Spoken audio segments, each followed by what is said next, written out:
ಬೆಂಗಳೂರಿನಲ್ಲಿ ಶಾಲಾ ಬಾಲಕನಿಗೆ ಇದೆಂತಹ ಶಿಕ್ಷೆ. ಹೋಂವರ್ಕ್ ಮಾಡಿಲ್ಲ ಅಂತ ಹೇಳಿ ಬಾಲಕನ ಮೇಲೆ ಹಲ್ಲೆ ಮಾಡಲಾಗಿದೆ. ಶಾಲಾ ಶಿಕ್ಷಕಿಯಿಂದ ಬಾಲಕನಿಗೆ ಹಿಗ್ಗಾಮುಗ್ಗ ಥಳಿತ ಮಾಡಲಾಗಿದೆ. ಬೆಂಗಳೂರಿನಲ್ಲಿ ಶಾಲಾ ಬಾಲಕನಿಗೆ ಇದೆಂತಹ ಶಿಕ್ಷೆ ಅಂತ ಹೇಳಿ ಅನ್ಸುತ್ತೆ.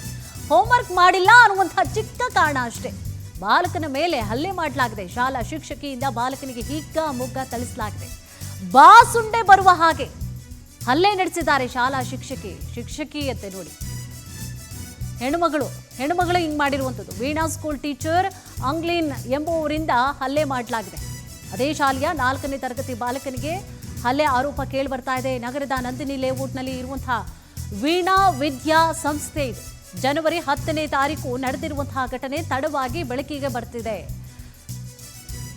ಹೋಮ್ವರ್ಕ್ ಮಾಡಿಲ್ಲ ಅನ್ನುವಂತಹ ಒಂದೇ ಒಂದು ಕಾರಣಕ್ಕೂ ಹೋಮ್ವರ್ಕ್ ಮಾಡಿಲ್ಲ, ಆಯ್ತಪ್ಪ ಮಾಡ್ಕೊಂಡ್ ಬಾ, ಇಲ್ಲ ಕೂತ್ಕ, ಇಲ್ಲೇ ಮಾಡು, ಇಲ್ಲೇ ಮುಗಿಸೋ, ನನ್ನ ಕ್ಲಾಸ್ನಲ್ಲೇ ಮುಗಿಸ್ಬೇಕು, ನೀನು ಹೋಗೋ ಹಾಗಿಲ್ಲ ಅಂತ ಹೇಳಿ ಹೇಳ್ಬಿಟ್ರು, ಮುಗ್ದೋಯ್ತಪ್ಪ. ಹೋಮ್ವರ್ಕ್ ಮಾಡಿಸಿದ್ರು ಆಗ್ತಾ ಇತ್ತು. ಹೋಮ್ವರ್ಕ್ ಮಾಡಿಲ್ಲ ಅನ್ನುವಂತಹ ಕಾರಣಕ್ಕೆ ನೋಡಿ ಬಾಸುಂಡೆ ಬರೋ ರೀತಿಯಾಗಿ ಪಾಪ ಕಂದಮ್ಮಂಗೆ ಹೊಡೆದಿರೋದು. ಹೊಡೆಯೋ ಹಾಗಿಲ್ಲ, ಕಾನೂನಿನ ಪ್ರಕಾರವಾಗಿ ಮಕ್ಕಳ ಮೇಲೆ ಕೈ ಮಾಡೋ ಹಾಗಿಲ್ಲ, ಬಾಸುಂಡೆ ಬರುವಂತಹ ರೀತಿಯಾಗಿ ನೋಡಿ ಹೆಂಗ್ ಹೊಡೆದಿದ್ದಾರೆ ಇವರು. ಮಕ್ಕಳ ಮೇಲೆ ಕೈ ಮಾಡೋಗೇ ಇಲ್ಲ, ರೂಲ್ಸ್ ಇದೆ. ಅಂಥದ್ರಲ್ಲಿ ಬಾಸುಂಡೆ ಬರೋ ರೀತಿಯಾಗಿ ಹೆತ್ತಮ್ಮನೇ ಹಂಗೆ ಹೊಡೆಯೋದಿಲ್ಲ. ಎಷ್ಟೇ ಚೇಷ್ಟೆ ಮಾಡಿದ್ರು. ಹೌದು, ಮಕ್ಕಳು ಅಂದರೆ ಗಲಾಟೆ ಇದ್ದೇ ಇರುತ್ತೆ. ನಿಮ್ಗೆ ಅಷ್ಟೊಂದು ಸಹನೆ ಇಲ್ಲ ಅಂತಂದ್ರೆ ಟೀಚರ್ ಆಗಿ ಹೋಗ್ಲೇಬೇಡಿ. ಸಹನೆನೇ ಇಲ್ಲ ನಿಮ್ಗೆ, ತಾಳ್ಮೆ ಗುಣನೇ ಇಲ್ಲ ಅಂತಂದ್ರೆ ಮಕ್ಕಳನ್ನ ವ್ಯವಹರಿಸೋದು 100% ಕಷ್ಟವೇ. ಸರಿ, ಎತ್ತಮ್ಮಂಗನೇ ಕಷ್ಟ ಆಗುತ್ತೆ. ಹೌದು, ನೀವು ಟೀಚರು ಹೊರಗ್ನವರು, ನಿಮ್ಗೆ ಕಷ್ಟ ಆಗ್ಬೋದು. ನಿಮ್ಗೆ ಅಷ್ಟೊಂದು ಕಷ್ಟ ಆದ್ರೆ ನೀವು ಟೀಚರ್ ಮಾತ್ರ ಆಗ್ಬೇಡಿ ಅಮ್ಮ, ನಿಮ್ ದಮ್ಮಯ್ಯ, ನೀವು ಟೀಚರ್ ಆಗ್ಬೇಡಿ. ಅಷ್ಟೊಂದು ನಿಮ್ಗೆ ಮಕ್ಕಳನ್ನ ಸಹಿಸ್ಕೊಳ್ಳುವಂಥದ್ದು ಅಥವಾ ತಾಳ್ಮೆ ಇರಬೇಕು. ಟೀಚರ್ ಅನ್ನೋರ್ಗೆ ತಾಯಿ ಅಷ್ಟೇ ತಾಳ್ಮೆಯನ್ನು ವಹಿಸ್ಬೇಕಾಗತ್ತೆ, ಸಹನೆ ಇರ್ಬೇಕಾಗತ್ತೆ.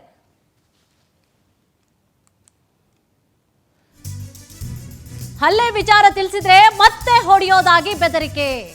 ಹೀಗಾಗಿ ಅಮ್ಮನಿಗೆ ವಿಷಯವನ್ನ ಹೇಳದೆ ಮುಚ್ಚಿಟ್ಟಿರ್ತಾನೆ ಬಾಲಕ.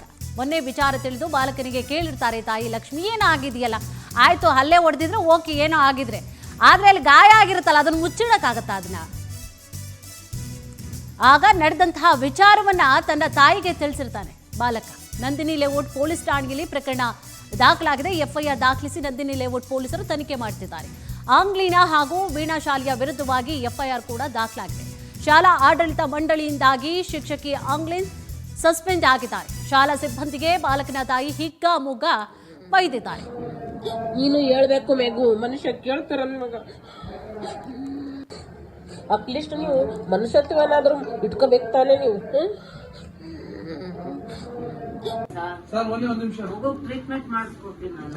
ಒಂದ್ ನಿಮಿಷ ಕಾಲ್ ತೋರ್ಸಮ್ಮ, ಒಂದ್ ನಿಮಿಷ ಕಾಲ್ ತೋರ್ಸಮ್ಮ. ಇದೆ ಅಂದ್ರೆ ಇವ್ರೆಲ್ಲ ಏನ್ ತಿಂತಾರ ಹೊಟ್ಟೆಗೆ, ಇವ್ರು ಹೇಳಿ ನೀವು. ಕಟ್ ಮಾಡಿ ಮಾತಾಡೋಣ ಅವ್ರ ಹತ್ರ. ಹೇಳ ಸರ್ಗೆ ಹೇಳು. ಇಲ್ಲ ನಮ್ ತಮ್ಮ ಇರ್ಲಿ ಸರ್, ಇದೆಲ್ಲ ಏನ್ ಅಲ್ಲ. ಒಂದ್ ಮಾತು ಹೇಳಿ, ಫ್ರೈಡೇನ ಸಾಟರ್ಡೆ ಹೊಡೆದಿರೋದು ಇನ್ನೂ ಇದೆ ಅಂದ್ರೆ ಇವ್ರೆಲ್ಲ ಏನ್ ತಿಂತಾರ ಹೊಟ್ಟೆಗೆ, ಇವ್ರು ಹೇಳಿ ನೀವು.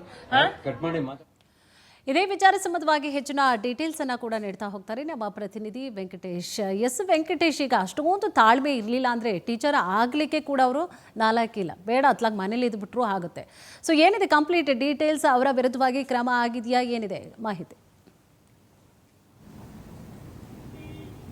ಕುಸುಮ, ವೀಣಾ ಪಬ್ಲಿಕ್ ಶಾಲೆಯಲ್ಲಿ 4ನೇ ತರಗತಿ ಓದ್ತಿದ್ದಂಥ ವಿದ್ಯಾರ್ಥಿಯ ಮೇಲೆ ಶಿಕ್ಷಕಿಯೊಬ್ಬರು ಮನಸ್ಸು ಇಚ್ಛೆ ಹಲ್ಲೆ ಮಾಡಿರುವಂಥದ್ದು. ಇದರಿಂದ ಬಾಸುಂಡೆ ಬಂದಿದೆ. ಆತ ಕೂಡ ಶಾಲೆಗೆ ಹೋಗೋದಕ್ಕೆ ಹೆದರ್ಕೊಂಡು ಮನೆಯಲ್ಲೇ ಕೂಡ ಇದ್ದ. ಹಾಗಾಗಿ ಈ ವಿಚಾರ ಕೂಡ ತಾಯಿಗೆ ತಿಳಿದಿರಲಿಲ್ಲ. ಮಗನ ಓದಿಸಬೇಕು ಅಂತ ಹೇಳಿ ತಾಯಿ ಕೂಡ ಕೆಲಸವನ್ನ ಮಾಡ್ತಿರ್ತಾರೆ. ಒಂದು ಲಗ್ಗೆರೆಯಲ್ಲಿರುವಂಥ ಹಾಸ್ಟೆಲ್ನಲ್ಲಿ ಆತ ವಿದ್ಯಾಭ್ಯಾಸವನ್ನ ಮಾಡ್ತಿರ್ತಾನೆ. ಮಗನನ್ನು ನೋಡಬೇಕು ಅಂತ ಹೇಳಿ ಶಾಲೆ ಹತ್ರ ಹೋದಂಥ ವೇಳೆಯಲ್ಲಿ ಮಗ ಅಳಿದಿರ್ತಾನೆ. ಅದನ್ನ ಗಮನಿಸಿದಂತ ತಾಯಿ ಸಹಜವಾಗಿಯೇ ಕೂಡ ಕೇಳ್ತಾರೆ. ಆದ್ರೆ ಆತ ಯಾವುದನ್ನು ಕೂಡ ಉತ್ತರ ಹೇಳೋದಿಲ್ಲ, ಏನಾಗಿದೆ ಅಂತ ಹೇಳಿ.